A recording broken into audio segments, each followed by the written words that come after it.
Zebras gather at dawn ready to leave the Serengeti to begin the Great Migration. The mother horse stood alone in a corner, watching the herd's fading shadows with worried eyes. The foe was too young and weak to travel hundreds of kilometers of harsh terrain. Instead of leaving, the mother horse decided to stay wandering with her foe to find a peaceful place to wait for the next wave. Mother and child walked slowly through the yellow grassy hills, away from the scent of predators at night. They huddled together, listening to the howling wind and the sounds of wild animals echoing in the distance day after day. They could only eat a few dry grass roots, looking weak, tired, and hungry. The mother horse did not complain, only occasionally licking her child's forehead as a silent encouragement. One sunny afternoon, they happened to see a land with vast green grass growing. Behind the green grass was a large area of wasteland surrounded by a rusty steel fence. That place was an abandoned farm for many years, with no trace of humans or animals passing by. The mother horse stopped by the fence, looked carefully, then gently urged her foe to go inside. The fence was rusty and leaning, seemingly easy to climb, but was filled with dangerous tangles of barbed wire. The foe squeezed through easily while the mother slowly squeezed her body through the wide gap just as the shoulders and neck were about to enter the middle. The wire suddenly wrapped around the mother horse's chest. A screech rang out when the thorns hugged the horse's body, drawing out a stream of red blood. The mother horse panicked and struggled. The more she struggled, the tighter the wire around her body. The abdomen and shoulder injuries quickly became more and more serious. The foe stood inside, turned its head to look back at its mother, neighing and running around looking for a way out.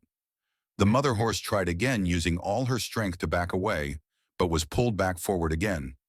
The hard steel wires hurt the mother horse so much that her whole body trembled, unable to escape.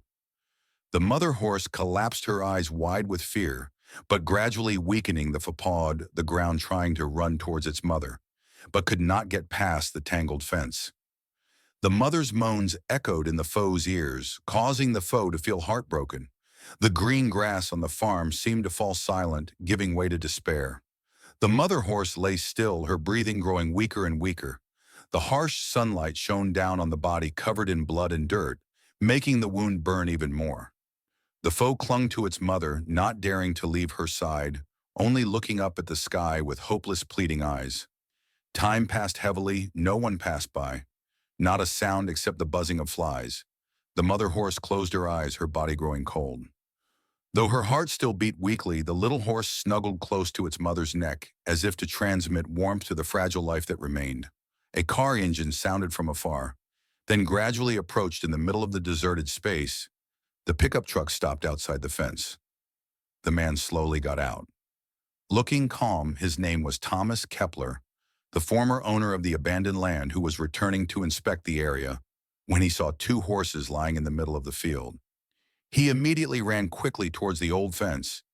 He was surprised to see the barbed wire wrapped tightly around the mother horse and wounds all over her body. The foe made fiercely at the sight of the stranger, but did not leave its mother's side. Thomas raised his hand to calm him down slowly, sitting down to assess the severity of the injury. "Calm down, your mother is still breathing," he whispered, and ran back to the car to get the first aid kit back at the old place. He put on gloves, grabbed a pair of pliers and a small knife to start the job.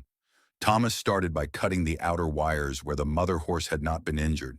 The frightened foe took a few steps back, but still did not take his eyes off his actions each time he cut a wire. The mother horse jerked slightly in pain but did not protest. Thomas gently removed each piece of steel, avoiding further injury to the mother horse. A steel wire was stuck tightly around his right shoulder, and it took him a long time to untie it. The foe ran around, occasionally stopping to lick its mother's face, and named to call him Thomas. Soothed the foe in a deep voice, repeatedly reassuring him, "Your mother will be fine." He paused to wipe the sweat off his face, then continued pulling the last strand that was cutting deep into his skin. The mother horse was now almost motionless, but there were still signs of light breathing and slight head movement.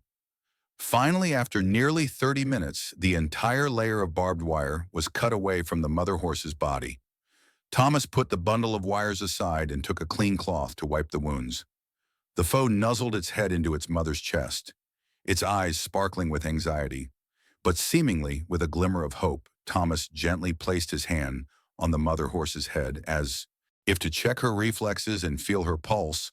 The mother horse opened her eyes for a moment, looking at him with a tired but still alive gaze. "Good job, you're alive now. I'll do the rest," Thomas said softly. Reaching for the sanitizer, he began to disinfect from the neck down to the abdomen, where the long tear was each wipe accompanied by a soft groan. Although in pain, the mother horse did not react violently, just closed her eyes and endured as if she knew he was helping. Thomas used gauze to clean the wound, then wrapped thick bandages around the deepest wounds to temporarily stop the bleeding. He changed the bandage twice, but the condition is gradually more stable than at first. After finishing the bandage, he took a bottle of pain-relieving spray and gently sprayed it all over the mother horse's shoulder and belly. The mother horse sighed. Her body relaxed a little, her head lifted slightly to look at her child. The Foal saw its mother move and happily jumped around, then bent down to lovingly lick the wound. Thomas laughed, stood up, took a few steps back, then opened the trunk and took out the bundle of fresh grass that he had prepared. He placed the bundle of grass in front of the mother and child, then sat down and looked at them in silence and contentment. The Foal first, then urged its mother to bow her head and enjoy the fragrant grass in the afternoon sun. Although tired, the mother horse still nibbled little by little. Her eyes were brighter and her breathing was more steady than before.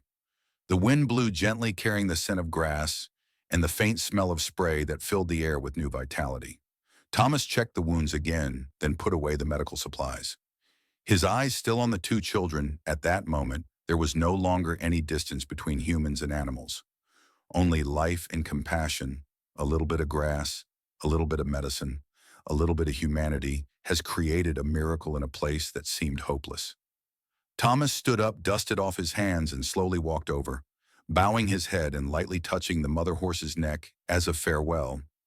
The mother and her zebra slowly walked out of the enclosure, the evening light casting a soft golden glow over their backs. He went back to collect all the barbed wire, stuffed it into a large sack, and planned to destroy it. That same night, Thomas did a final check around the area, making sure there were no dangerous sections of the fence left. He built a makeshift fence of fallen wood and rope, marking the area off limits to wildlife. The truck drove away into the sunset prairie, leaving behind a beautiful, peaceful scene. The wounds would heal, but the memory of that strange encounter would remain with him forever. Days later, a mother and zebra calf were seen grazing leisurely on the edge of the Serengeti. Mother recovered child grew up quickly together, walking under the bright sky of freedom, and Thomas, who saved lives at the last moment, still quietly does good in the wild. What do you think about this story? Please leave your comments in the comments section.